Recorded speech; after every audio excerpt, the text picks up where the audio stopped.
Software पसंद है तो उनके लिए RSIN-GIS रिमोट सेंसरिंग वाला जो ब्रांच है, ArcGIS वाला सॉफ्टवेयर आपने बीटेक में भी सुना होगा या देखा होगा, कई लोगों ने उस पे काम भी किया होगा। तो किसी के लिए रिमोट सेंसरिंग फर्स्ट ब्रांच है बेस्ड ऑन इंटरेस्ट, तो वो ऑब्वियसली उनके लिए फर्स्ट होगा, वो स्ट्रक्चर से भी ऊपर रखेंगे। जियोटेक का जो आपका बेसिक ऑफ वर्क है वो कई बार स्ट्रक्चरल इंजीनियर ही कर देता है, ये एक डिसएडवांटेज है जियोटेक वाले बच्चों के लिए। विच ब्रांच इज गुड फॉर मी, इतना जनरली बताना सही नहीं होता, हर बच्चे की अपनी एक अलग क्वालिटी होती है, हर बच्चे की अपना एक सिचुएशन होता है। हेलो बच्चों, कैसे हैं आप सब लोग? आई होप आप सब लोग सेफ होंगे, अच्छे से होंगे और अपनी प्रिपरेशन को कैरी कर रहे होंगे। अभी कई सारे बच्चे हैं जिन्होंने गेट 24 अपना एग्जाम दिया है, उनका स्कोर कार्ड आ चुका है, उनकी रैंक आ चुकी है। अब उनके मन में है कि सर मुझे मास्टर्स जाना है, दे हैव डिसाइडेड। अगर आप नहीं डिसाइड किए हो कि मास्टर्स क्यों जाना है या मास्टर जाना जरूरी है या नहीं, तो मैंने आपको पहले ही एक वीडियो जो है वो बना दिया है इसमें, that why to take masters या वाई आपको मास्टर करना चाहिए। तो वो एक वीडियो आप 4 से 5 मिनट का वीडियो है, उसको एक बार आप देख लें। अगर आप नहीं देखे हैं तो उसको मैं देखने का आपको रिक्वेस्ट करूंगा, और अगर देख लिए हैं तो अब आपके मन में एक सवाल होगा, which branch to choose in masters. ये बहुत जेन्युइन सवाल है, कई बच्चों के मन में ये सवाल रहता है। एक्चुअली इस सवाल का जब आप जवाब ढूंढते हो तो 2-3 चीजों के बीच में आप कंफ्यूज रहते हो। पहली चीज, मेरा इंटरेस्ट किस में, आपको किस सब्जेक्ट में इंटरेस्ट है, ये आपको अपनी प्रिपरेशन के दौरान भी पता चलता होगा, या आपने जब बीटेक किया था या आपने बीई किया था उस टाइम जब आप कॉलेज कर रहे थे उस टाइम भी आपको अपना इंटरेस्ट थोड़ा डेवलप हो गया होगा। नहीं सर मुझे ना ट्रांसपोर्टेशन अच्छा लगता था, नहीं सर मुझे स्ट्रक्चर वाला पार्ट अच्छा लगता था, तो ये थोड़ा डेवलप हो गया होगा। जाने अनजाने में आप इस भी बात को अगर सोचोगे तो आप थोड़ा क्लैरिटी वहां से आपको मिलेगा। दूसरी चीज जो है, पहला तो आपका इंटरेस्ट हो गया, मैं पहला आपका इंटरेस्ट रख रहा हूं, ठीक है। दूसरी चीज जो है कि स्कोप, किस ब्रांच का स्कोप ज्यादा है, वैरायटी ऑफ स्कोप है, डाइवर्स ब्रांच है, बहुत सारे स्कोप मिल जाएंगे, तो वो एक हो जाता है फैक्टर जो आपको मैं बिल्कुल बताने की मैं कोशिश करूंगा। और आप इन जनरल भी अपने आसपास देखेंगे, थोड़ा गूगल रिसर्च करेंगे तो आपको स्कोप पता चल जाएगा, थोड़ा एक्टिव रहिएगा माइंड से, तो स्कोप ऑफ ब्रांच आपको पता चल जाता है। तीसरी बात जो है वो है आपका कि प्लेसमेंट वगैरह कैसा है, किस टाइप का ब्रांच है, इज इट गुड फॉर, अगर मैं हायर स्टडीज करना चाहता हूं तो उसके लिए सही है, या जॉब ओरिएंटेड ब्रांच है। तो इन सारी चीजों के बारे में बात करूंगा मैं, ठीक है। थोड़ा 1 बाय 1 चीजों को देखूंगा। एक बार पहले मेरी जो बातें हैं वो सुन लो, आफ्टर दैट आपके मन में अगर फिर भी कुछ डाउट रह गया तो आप कमेंट सेक्शन में मुझे जरूर बता देना, ठीक है। तो वहां पे कमेंट सेक्शन में मैं कोशिश करूंगा मैं आपके जवाब का रिप्लाई दे दूं, तो आप इस चीज का ध्यान रखना। चलिए, अब सबसे पहले बात देखो, सबसे पहले मैंने बोला इंटरेस्ट। बच्चा अगर आपका इंटरेस्ट है, फॉर एग्जांपल अगर आपका इंटरेस्ट स्ट्रक्चर में है, तो structural engineering is evergreen branch, you can definitely go for it, कोई दिक्कत नहीं है। आप स्ट्रक्चरल इंजीनियरिंग लो, अच्छे कॉलेज में लेने की कोशिश करो, प्लेसमेंट भी मिल जाएगी, आपका अच्छा कैरियर भी बन जाएगा। बट अगर आपका मैनेजमेंट वाला पार्ट में दिमाग लगता है, टेक्निकल ज़्यादा नहीं जाना चाहते आप, कंस्ट्रक्शन मैनेजमेंट वाला पार्ट करना चाहते हो, तो उसके लिए आपका बहुत अच्छा ब्रांच है, ठीक है। सीपीएम वाला जो आपका है, कंस्ट्रक्शन मैनेजमेंट वाला जो ब्रांच है, सीटीएम बोलते हैं, तो बहुत अच्छा है डिपार्टमेंट। कुछ बच्चों का है कि नहीं सर मुझे इन्वायरमेंट बहुत पसंद है, इन्वायरमेंट की फील्ड में बहुत कुछ करने का है, मेरे फ्यूचर प्लान्स बहुत हैं सारे इन्वायरमेंट में कुछ करने का, तो in that case environmental engineering will be a best branch for you. कुछ बच्चे हैं जो सॉफ्टवेयर बेस अच्छा काम करना चाहते हैं, उनको सॉफ्टवेयर सॉफ्टवेयर पसंद है, तो उनके लिए RSIN-GIS रिमोट सेंसरिंग वाला जो ब्रांच है, ArcGIS वाला सॉफ्टवेयर आपने बीटेक में भी सुना होगा या देखा होगा, कई लोगों ने उस पर काम भी किया होगा, तो रिमोट सेंसरिंग वाला ब्रांच जो है आपके लिए सही होगा। अब देखो, जिस बच्चे को सॉफ्टवेयर वाले पार्ट पे ज्यादा नहीं रहना, सिस्टम पे ज्यादा काम करना पसंद नहीं है, या नहीं हैबिचुएटेड है, या नहीं करना चाहते हैं, तो in that case remote sensing branch will not be good for you. अच्छा, बाय द वे यहाँ मैंने सारे जो ब्रांच लिखे हैं ये सारे कोर ब्रांच हैं, जो आपको अलग अलग नाम से थोड़े मोड़े चेंज वेंज करके आपको अलग अलग IITs अलग अलग NITs में मिलेंगे। कुछ जो सब्सिडरी ब्रांच भी होते हैं वो भी हैं आपके, बट उसको मैं यहाँ पे अपने डिस्कशन में काउंट नहीं कर रहा हूँ, ठीक है। इस बात को ध्यान रखिएगा कि इन सारे में आपके किसी बच्चे को ट्रांसपोर्टेशन वाले पार्ट में, क्योंकि अभी आप देख रहे हो बहुत सारा ट्रांसपोर्टेशन रिलेटेड काम हो रहा है, रोड एक्टिविटीज हो रही हैं, तो उस वाले पार्ट में आपको इंटरेस्टेड है तो उस वाले पार्ट के लिए है। कुछ बच्चे को जियोटेक वाले पार्ट में, यहाँ पे जियोटेक वाले पार्ट में मैं एक चीज एक्स्ट्रा नोट आप लोगों को देना चाहूंगा, ये जो ब्रांच है जियोटेक बच्चा, इसका स्कोप वाइज थोड़ा मतलब बाकी ब्रांचों के कंपेरिजन में थोड़ा लिमिटेड अप्रोच है, स्कोप है, नॉट अप्रोच, ठीक है। बट क्योंकि कॉलेज में जब आप प्रिपरेशन कर रहे हो तो गेट ईएससी ऐसे एग्जाम की तो क्या देखते हैं, इसका हायर वेटेज है, ऑब्वियसली नो डाउट इसका हायर वेटेज है। तो कई बच्चे जियोटेक में बहुत ज्यादा वो हो जाते हैं कि नहीं सर जियोटेक मुझे बहुत पसंद है, मैं जियोटेक में ही मास्टर्स करना चाहता हूँ। See if you are going for higher studies I don't have any problem, आप जा सकते हो, बिल्कुल ये चीज जाना चाहिए। बट अगर जॉब देखें तो जॉब की ओरिएंटेशन जो है, जॉब की जो स्कोप है जियोटेक वाले पार्ट में वो लिमिटेड है। अगर आप आईटीज एनआईटीज को एक बार चप्पा छानोगे तो आप पाओगे कि इसकी जो स्कोप है आपकी थोड़ी लिमिटेड है। ठीक है, आई थिंक ये बात सब लोगों को क्लियर है। तो ये हो गया कि सबसे पहले हम लोग डिस्कशन कर लिए इंटरेस्ट के रिगार्डिंग। वाटर रिसोर्स इंजीनियरिंग वाला जो पार्ट है ये क्योंकि देखो इसमें इरिगेशन डैम ये वाला जो वर्क है तो इसमें मेंटेनेंस वर्क ही ज्यादा है, न्यू वर्क जो है आपको थोड़ा कम देखने को मिलता है अगर ऑल इंडिया लेवल पे आप देखते हैं। तो वाटर रिसोर्स इंजीनियरिंग वाले पार्ट में जो आपको जॉब ऑफर की जा रही होगी वो जनरली नेटवर्क मॉडलिंग वाली पार्ट पे जॉब ऑफर कर रही होगी, चाहे वो आर्किडिस कंपनी हो या एटकिंस हो, बहुत सारी ऐसी कंपनियां हैं जो आपको ये मॉट मैकडोनल्ड हो, ये सारी कंपनियां हैं जो आपको वाटर रिसोर्स इंजीनियरिंग वाले पार्ट पे मतलब दे सकती है आपको जॉब। बट अगर मैं सीक्वेंस वाइज देखूं, सी सीक्वेंस किसी के लिए बेस्ड ऑन इंटरेस्ट बदल सकता है, बट अगर जनरल सीक्वेंस देखूं तो मैं इसी सीक्वेंस में आपको रखना चाहूंगा। ठीक है, हाँ अनटिल अनलेस किसी का अगर कोई फॉर एग्जांपल किसी के लिए रिमोट सेंसरिंग फर्स्ट ब्रांच है बेस्ड ऑन इंटरेस्ट तो वो ऑब्वियसली उनके लिए फर्स्ट होगा, वो स्ट्रक्चर से भी ऊपर रखेंगे। लेकिन एक जनरल सीक्वेंस जो बच्चों के मन में रहता है या जो स्कोप वाइज देखा जाए या एक जनरल सीक्वेंस बोल रहा हूं क्योंकि एक कोई फिक्स सीक्वेंस नहीं हो सकता इसका। फॉर एग्जाम्पल जिसके लिए इन्वायरमेंट, फॉर एग्जाम्पल मेरे लिए इन्वायरमेंट का स्कोप बहुत ज्यादा है, मैं उसमें काम करना चाहता हूं तो मेरे लिए इन्वायरमेंट फर्स्ट होगा।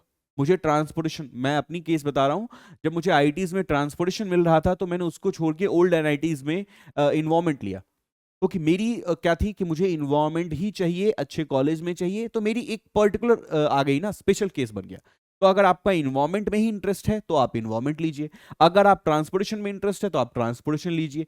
अगर आपने ढंग से किसी भी ब्रांच में अच्छे कॉलेज में जाके पढ़ा है, अच्छे से उसका मतलब नॉलेज गेन किया है, अच्छे से प्रैक्टिकल्स किए हैं, अच्छे से लैब वर्क किया है, अच्छे से आपने पूरा मास्टर्स किया है, तो नो डाउट आपको जॉब मिलेगा, थोड़ा कम थोड़ा ज्यादा लेकिन जॉब तो मिलेगा, ये फॉर श्योर है। ठीक है, ये बातें आई थिंक सब लोगों के मन में क्लियर हो गया। तो पहला पॉइंट जो हम लोगों ने डिस्कशन किया, फर्स्ट पॉइंट जिसके बारे में आपको सोचना है दैट इज इंटरेस्ट। ठीक है, इंटरेस्ट, अगर आपकी इंटरेस्ट ही है किसी एरिया में, आप इंटरेस्ट रखते हैं तो इन दैट केस फिर आपका, इसको आप इंटरेस्ट वर्ड मत लिखो, इसमें आप लिखो कि एक स्मार्ट वर्ड को अगर आप लोग दो तो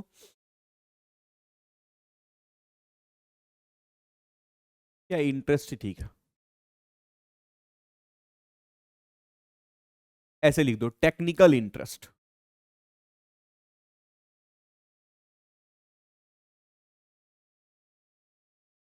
ठीक है, टेक्निकल इंटरेस्ट है आपका, फिर तो कोई डिस्कशन ही नहीं है, उसके आधार पे आप चूज कर लोगे, मैंने आपको इनफ इंफॉर्मेशन शेयर कर दिया।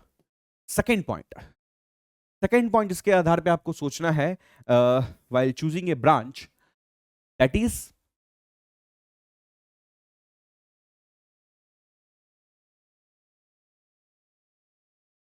Scope of the branch. देखो अभी मैंने while explaining the interest itself मैंने हर ब्रांच का आपको स्कोप बता दिया। वाटर रिसोर्स इंजीनियरिंग का जो स्कोप है लिमिटेड है, कम है। जियोटेक का जो स्कोप है लिमिटेड है, कम है। कुछ कुछ एवरग्रीन ब्रांच है, जैसे आपका स्ट्रक्चरल इंजीनियरिंग एवरग्रीन ब्रांच है आपका, इन्वायरमेंटल इंजीनियरिंग एवरग्रीन ब्रांच है आपका, ट्रांसपोर्टेशन अभी स्कोप अच्छा है, कंस्ट्रक्शन मैनेजमेंट अभी आपका स्कोप अच्छा है। तो कुछ एवरग्रीन ब्रांच, जैसे आपका स्ट्रक्चरल में एवरग्रीन ब्रांच में आपको रखूंगा, इन्वायरमेंट आपका एवरग्रीन ब्रांच में रखूंगा। लेकिन कुछ बच्चे होंगे जिनका इंटरेस्ट वाले पार्ट में ही उनका है कि मुझे स्ट्रक्चर वाले पार्ट में, मुझे some structure RCC structure analysis इस टाइप की चीजों में पढ़ने में मजा आता है, sir then definitely structural engineering will be the best branch for you. But अगर आप नॉन टेक वाले पार्ट में हैं तो फिर आपके पास ये सारे ऑप्शंस, नॉन टेक नहीं सॉरी नॉन स्ट्रक्चर वाले पार्ट में है तो आपका ये सारे ऑप्शंस बन के आते हैं। ठीक है, अभी इन सब का भी आपका कंस्ट्रक्शन मैनेजमेंट हो, ट्रांसपोर्टेशन इंजीनियरिंग हो, ये सब का भी अच्छा है। इवन कंस्ट्रक्शन मैनेजमेंट के रिगार्डिंग में अच्छा एक बोलूंगा कि इसमें आपके दो कॉलेज आ जाते हैं जो प्राइवेट कॉलेज ही हैं, निकमार, ये एक एनआईसी या था आपका, नाम उसका दिमाग से निकल रहा है, बॉम्बे में कॉलेज है वो, नीटी मुंबई। ठीक है, तो कंस्ट्रक्शन मैनेजमेंट से ये आपके दो ऐसे कॉलेज हैं, 2-3 कॉलेज जो आपको अच्छा खासा पैसा लेके कंस्ट्रक्शन मैनेजमेंट करवाते हैं, फिर आपको जॉब भी दे देते हैं, जॉब सिक्योरिटी अच्छी रहती है, लेकिन अच्छा खासा पैसा आपसे ले लेते हैं, 19-20 लाख आपका खर्च हो जाता है पूरा। वो सारी चीजें आप आईआईटीज में, एनआईटीज में अच्छे लेवल ऑफ प्रोफेसर के साथ पढ़ सकते हैं, कम पैसे में, विथ स्टाइपेंड भी ऑल्सो। तो कंस्ट्रक्शन मैनेजमेंट आपका एक अच्छा ब्रांच होता है, अगर आप इस पर इंटरेस्टेड हैं डेफिनेटली यू कैन ज्वाइन। तो ट्रांसपोर्टेशन इंजीनियरिंग, इन्वायरमेंटल इंजीनियरिंग, इन सब का, बट कुछ कुछ ब्रांचेस का मैं आपको स्कोप लिमिटेड क्यों बोल रहा हूं, क्योंकि उसका रीजन है बच्चा। वाटर रिसोर्स इंजीनियरिंग का जो रीजन क्या है, क्यों उसकी स्कोप लिमिटेड है, मैं एल से डिनोट कर रहा हूं लिमिटेड स्कोप। उसका रीजन क्या है, क्योंकि देखो वाटर रिसोर्स इंजीनियरिंग, मैंने आपको बोला कि जो वर्क है आपका, अब नए डैम तो ज्यादा बिल्डअप हो नहीं रहे हैं, इरिगेशन कैनाल भी ज्यादा बिल्डअप नहीं होते हैं, वो मेंटेनेंस वर्क वाला ही ज्यादा होता है। सो इन दैट केस क्या देखा जाता है कि वाटर रिसोर्स इंजीनियरिंग में जो जॉब अपॉर्चुनिटी है उतना ज्यादा नहीं है, तो वर्क जो है आपका डाइवर्सिटी ज्यादा नहीं है, लिमिटेड आपका साइज ऑफ वर्क है। जियोटेक में भी प्रॉब्लम क्या आती है, जियोटेक वाले पार्ट में अक्सर क्या होता है, स्ट्रक्चरल इंजीनियरिंग जो है, स्ट्रक्चरल इंजीनियर जो है वो जियोटेक वाला जॉब भी खा जाते हैं कई बार। ठीक है, तो जियोटेक इंजीनियरिंग वाले पार्ट में जॉब तो है, अच्छे अच्छे एमएनसीज में जॉब है, लेकिन लिमिटेड नंबर ऑफ जॉब जो है वो लिमिटेड है। ऐसे आपको बहुत ज्यादा देखोगे एडवर्टाइजमेंट होता हुआ, या कई बार ऐसे देखोगे कहीं न्यूज़पेपर में या न्यूज़ में या कहीं ऐसे कोई साइट्स पे, तो जियोटेक के रिगार्डिंग नंबर ऑफ वैकेंसीज को आपको बहुत ज्यादा देखने को नहीं मिलती है। रीजन बीइंग क्या है, जियोटेक का जो आपका बेसिक ऑफ वर्क है वो कई बार स्ट्रक्चरल इंजीनियर ही कर देता है, ये एक डिसएडवांटेज है जियोटेक वाले बच्चों के लिए। हायर स्टडीज की तरफ देख रहे हैं, तो हायर स्टडीज में आपको अगर देखें तो कंस्ट्रक्शन मैनेजमेंट हायर स्टडीज के लिए एक अच्छा ब्रांच नहीं, क्योंकि हायर स्टडीज का ज्यादा इसमें ऑप्शंस नहीं मिल पाते। स्ट्रक्चर में आप हायर स्टडीज कर सकते हो, तो इसमें आपको एच रख रहा हूं मैं। ट्रांसपोर्टेशन में, इन्वायरमेंट वाले पार्ट में हायर स्टडीज के लिए बहुत अच्छा स्कोप है। बाकी स्कोप मतलब ऑप्शंस तो सब में है आपको हायर स्टडीज करने के लिए, लेकिन स्ट्रक्चर हो गया, इन्वायरमेंट हो गया, ट्रांसपोर्टेशन हो गया, इन सब में हायर स्टडीज आप करें तो ज्यादा अच्छा है। टीचिंग वगैरह के लिए आपको बहुत अच्छा ऑप्शन मिल जाएगा, टीचिंग वगैरह के लिए आपको बहुत अच्छा ऑप्शन मिल जाएगा अगर आप हायर स्टडीज, दैट मींस अगर आप पीएचडी वगैरह पर जाते हैं तो ये आपकी बातें हो गई स्कोप ऑफ द ब्रांच से। कुछ अगर आपको डिस्कशन में छूट गया हो तो आप मुझे कमेंट में पूछ लीजिएगा। तीसरी बात is the job opportunity. Job options जो हैं या अपॉर्चुनिटी बोलिए आप, जॉब ऑप्शंस हैं, वैसे स्कोप के अंदर ही आ जाएंगे, ये भी एक पार्ट हो जाएगा स्कोप का, लेकिन मैं इसको अलग रख रहा हूं, जो जॉब ऑप्शन या फिर प्लेसमेंट। देखो, कुछ ब्रांचेस जॉब के लिए ज्यादा अच्छे हैं, कुछ ब्रांचेस बीच वाले हैं, और कुछ ब्रांचेस आपको हायर स्टडीज के लिए ही ज्यादा ऑप्शन है। जैसे अगर आप बात करें तो स्ट्रक्चरल ब्रांच हो गया आपका, अगर मैं बात करूं आपको स्ट्रक्चरल ब्रांच की, ये जॉब ओरिएंटेड ब्रांच, इसमें आपकी जॉब, मास्टर्स के बाद जॉब करने ज्यादा बच्चे जाते हैं, हायर स्टडीज में बहुत कम बच्चे जाते हैं। अगर आप किस में बात करेंगे, स्ट्रक्चरल इंजीनियरिंग में जॉब ओरिएंटेड ज्यादा है आपका, ये वाला। ठीक है, कंस्ट्रक्शन मैनेजमेंट भी आपका जॉब ओरिएंटेड भी है। फर्स्ट जो तीनों हैं आपके, फर्स्ट सेकंड थर्ड, वो तीनों आपके जॉब ओरिएंटेड ब्रांच, जॉब अच्छी खासी है उसमें। इन्वायरमेंट मिक्स में आ जाता है, इसमें जॉब भी अच्छे खासे हैं, इसमें आपको हायर स्टडीज के भी अच्छे ऑप्शंस हैं, ये सारी चीजें आपको मिड वाला ब्रांच। ठीक है, बट जितने नंबर ऑफ जॉब्स आपको स्ट्रक्चर्स में मिलेंगे या जितने नंबर ऑफ जॉब आपको ट्रांसपोर्टेशन में मिल रहे होंगे, इन्वायरमेंट में थोड़ा आपका परसेंटेज, फॉर एग्जांपल वहां 100 है तो यहां 80-90 का रेशियो रहेगा, और उसी के अकॉर्डिंग आपकी घट जाएगी। लेकिन एक और ब्रांच है रिमोट सेंसरिंग, इसमें भी आपके जॉब 100%, ये सब जॉब आपका 100% वाले में, 100% जॉब वाले में, अगर आपने अच्छे से किया है 100% आपकी जॉब है। कंस्ट्रक्शन मैनेजमेंट हो गया, ट्रांसपोर्टेशन हो गया, ये सब में जॉब वाली ब्रांच है, अच्छा आपको जॉब मिल सकता है।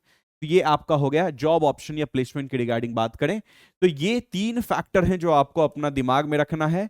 और इन 3 फैक्टर के रिगार्डिंग अगर आपके मन में कोई दुविधा आती है कि सर मुझे कोई बात नहीं समझ में आई या कोई बात मुझे और ज़्यादा बेहतर तरीके से क्लियरफाई करनी है, तो डेफिनेटली आप अपनी क्वेरीज कमेंट सेक्शन में डाल दीजिए। मैं आपको अपना टेलीग्राम ग्रुप मतलब टेलीग्राम ग्रुप का नाम भी बता देता हूँ, यहीं पे मैं लिख देता हूँ नीचे।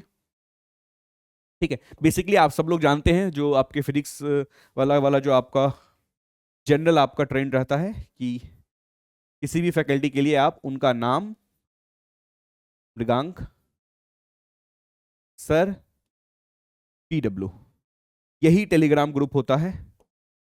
ठीक है, इसमें आप मुझे टैग करके स्पेसिफिकली पूछ सकते हैं कि सर ये दुविधा है मेरे मन में रिगार्डिंग द ब्रांच, आप मुझसे बिल्कुल क्लियर कर सकते हैं। ठीक है, इस बात का ध्यान रखिएगा, जब भी आप लिखें तो आप जरूर अपना इंटरेस्ट क्या है, एक जेन्युइन आप डाउट लिखें। ये सब मत लिख दीजिएगा कि sir this is my name, which branch is good for मी। इतना जनरली बताना सही नहीं होता। हर बच्चे की अपनी एक अलग क्वालिटी होती है, हर बच्चे की अपना एक सिचुएशन होता है। तो आप लोग कहीं पे लिख देते हैं, कई बच्चे मैं देखता हूं, कई बच्चे जनरली लिख देते हैं कि sir this is my GATE score, which branch is good for me. ऐसा नहीं होता बच्चा, ऐसा नहीं होता। Any branch can be good for you, any branch can be bad for you also. ठीक है, दोनों चीजें होती हैं। ठीक है, तो आई वॉन्ट, जब भी आप डाउट पूछो, क्वेरीज पूछो, तो अपनी सारी बातें जो मन में सारी दुविधा है वो सब उस कमेंट में लिख दो, ताकि मेरे पास एम्पल, देखो मैं एक आपके लिए एक सॉफ्टवेयर की तरह काम करूंगा। मुझे जितना ज्यादा इनपुट दोगे अपने बारे में, जितना बताओगे अपने बारे में, उतना बेहतर मैं आपको गाइड कर पाऊंगा कि विच branch is good for you. ठीक है, तो ये सारी रिगार्डिंग बातें कर दी हमने, which branch to choose in masters. इसके अलावा कोई मन में क्वेरीज हो या कोई और ऐसा सवाल मन में हो जो आपको परेशान कर रहा हो अभी, तो आप मुझे कमेंट सेक्शन में डाल सकते हैं वो सवाल। मैं कोशिश करूंगा उस पर भी एक छोटा सा वीडियो बना के आप लोगों को प्रोवाइड कर दूं। ठीक है, thank you so much all of you. जय हिंद।